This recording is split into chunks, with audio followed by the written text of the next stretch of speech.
Paz y bien, hermanos. Bendiciones en el nombre del Señor.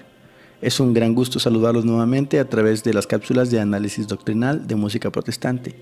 Para esta cápsula es muy importante saber las características que tiene nuestra Iglesia Católica, la cual es una. Conservamos la unidad y creemos en una misma fe, cuidando la doctrina establecida por el Señor Jesucristo, como se dice en Efesios capítulo 4, versículos del 5 al 6. Pues uno solo es el cuerpo y uno solo el espíritu, como una es la esperanza a que habéis sido llamados. Hay un solo Señor, una sola fe, un solo bautismo, un solo Dios Padre de todos, que está sobre todos, actúa por todos y está en todos. Hermanos, y es esto precisamente lo que debemos de cuidar al escuchar música que no va de acuerdo a la doctrina de nuestra iglesia. En esta ocasión nos toca analizar un canto que ha sido cantado en muchas ocasiones en la Iglesia Católica, en algunas parroquias y algunas capillas también, pero que definitivamente no va de acuerdo con nuestra doctrina.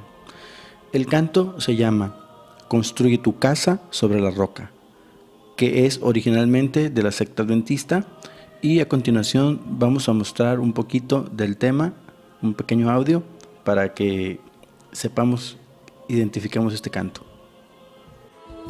Construye tu iglesia sobre la roca, construye tu iglesia sobre la roca, construye tu iglesia sobre la roca y durará. Bien, hermanos, tengo que comentarles que hemos visto en YouTube de hermanos católicos hablando muy bien de ese tema, ignorando que es un canto de origen adventista y que podemos encontrar el primer error doctrinal cuando dice construye tu iglesia sobre la roca, y que recordemos que para los protestantes la roca solo es Cristo y no Pedro, en quien Cristo edificó su iglesia. Ahora bien, analizando el punto, podemos darnos cuenta que Dios, cuando hace un pacto con alguien en la Biblia, le cambia el nombre y le pone un nombre de acuerdo a la misión que tendrá en dicho pacto. Antes de que Dios hiciera el pacto con Abraham, él se llamaba Abraham, que significa príncipe. Luego se lo cambia por el nombre de Abraham, que quiere decir padre de muchedumbre. Lo mismo hace con Jacob, que le llama Israel, que significa fuerza de Dios.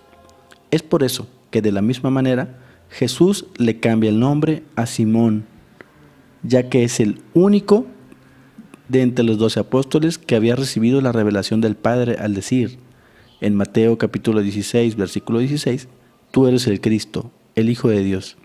Y ahí es cuando Jesucristo le dice, bienaventurado eres Simón, porque esto no te lo ha revelado la carne, sino mi Padre que está en el cielo.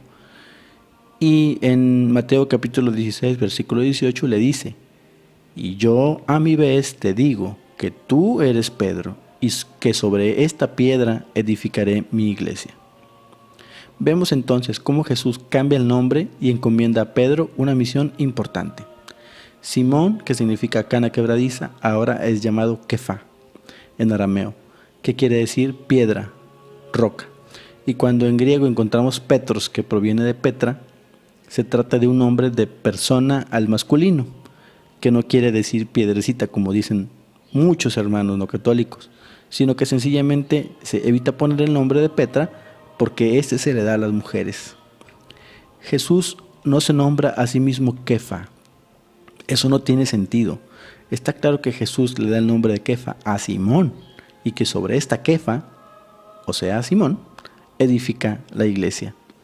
Jesús deja en claro que la iglesia es de él, al decir mi iglesia, y que la edifica en Pedro, ya que al cambiarle el nombre le encomienda la misión de apacentar a sus ovejas. Es claro entonces que Jesús es la piedra angular. También nosotros, los católicos, así lo creemos. En ningún momento se ha dicho que Pedro es la piedra angular. Pero Pedro no le quita el lugar a Jesucristo en ningún momento. Cristo es la piedra fundamental, donde descansa toda la creación. A través de Cristo se hizo la creación. A través de Cristo obtenemos la salvación. Por decirlo así, Cristo es el dueño de la casa y Pedro es su mayordomo, a quien le da la potestad de atar y desatar y le entrega la llave del reino de los cielos. Eso lo podemos ver en Mateo capítulo 16, versículo 19. Y todo esto ya estaba prefigurado desde Isaías, y lo podemos ver en Isaías capítulo 22, versículos del 20 al 23, donde dice: Aquel día llamaré a mi siervo Eliakim, hijo de Hilquías, le vestiré con túnica, le ceñiré tu fajín, le entregaré tu autoridad y será lo mismo que un padre para los habitantes de Jerusalén y para la casa de Judá. Pondré en su hombro la llave de la casa de David, abrirá y nadie cerrará, cerrará y nadie abrirá. Lo hincaré como clavija en el lugar seguro y será anaquel de gloria para la casa de su padre. Por lo tanto, el pacto de Dios con los hombres, hermanos, es para siempre. Y es evidente que al morir los apóstoles, ellos debían continuar, otros para que la iglesia permaneciera llevando el evangelio a todas partes. Y ya en Hechos capítulo 1, versículos del 24 al 25, podemos darnos cuenta que los apóstoles oraban para ver quién ocuparía el puesto de Judas. Y entonces oraron así: Señor, tú que conoces a todos en su interior, muéstranos a cuál de estos dos has elegido para que ocupe en el ministerio del apostolado el puesto del que Judas desertó para irse al puesto que le corresponda. Así los apóstoles ordenaban a otros para que lo sucedieran en el ministerio, tal como lo podemos ver en 1 Timoteo capítulo 4, versículo 14. No descuides el carisma que hay en ti, que se te comunicó por intervención profética mediante la imposición de las manos del colegio de presbíteros. Podemos ver también en Tito capítulo 1, versículo 5, que dice lo siguiente: el motivo de haberte dejado en Creta fue que acabaras de organizar lo que faltaba y establecieras presbíteros en cada ciudad como yo te ordené. Podemos ver claramente la sucesión apostólica en las Escrituras, y también algunos padres de la Iglesia ya mencionan en sus escritos esta sucesión del papado. San Ireneo escribe en el año 175, cuando el Papa lo mandan a León, y la gente le preguntaba que cómo se aseguraban de que él predicaba la doctrina de Jesucristo, a lo que San Ireneo respondió: yo estoy seguro que la doctrina que predico es verdadera, porque en este momento la palabra de Dios está custodiada por el Papa Eleuterio, que sucedió al Papa Sotero, quien sucedió al Papa Aniceto, quien sucedió al Papa Pío, quien sucedió al Papa Higinio, quien sucedió al Papa Telésforo, quien sucedió al Papa Sixto, quien sucedió al Papa Alejandro, quien sucedió al Papa Evaristo, quien sucedió al Papa Clemente, quien sucedió al Papa Anacleto, quien sucedió al Papa Lino, quien sucedió al Papa y Apóstol Pedro.